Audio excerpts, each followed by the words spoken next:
Brouillard, courant d'air froid, l'Harmattan tire son voile sur le sud ivoirien depuis ce début de semaine. Pour la pratique, il faut savoir que l'Harmattan n'est pas une sorte d'hiver à l'africain. Ce vent sec et poussiéreux vient du Grand Nord. Son caractère particulier ces dernières années s'appuie sur les bouleversements climatiques enregistrés dans le monde. Le fait que nous soyons en saison d'Harmattan, ça c'est normal. Mais le fait que ça arrive au bord de l'océan, parce que là on est à Bassam, et vous voyez à quel point l'Harmattan est important, c'est quelque chose qui est plutôt exceptionnel.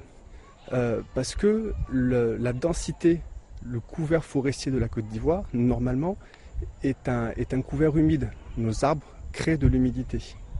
Et quand le courant d'air chaud arrive, avec cette humidité, normalement le sable va tomber. Donc l'Harmattan ne devrait pas dépasser Bouaké, Toumoudi. Alors que là, vous le voyez à Abidjan et à Grand Bassam. C'est ça qui est plutôt embêtant. L'Harmattan transporte de petites particules végétales qui se composent de microbes, virus et autres parasites. Elles entraînent de nombreuses maladies, notamment celles respiratoires. Les enfants et les personnes âgées sont les plus exposés aux maux de l'Harmattan. La meilleure façon de se protéger donc reste d'adopter une stratégie de prévention. Il est important de se tenir bien au chaud sous les couvertures la nuit et bien couvert la journée.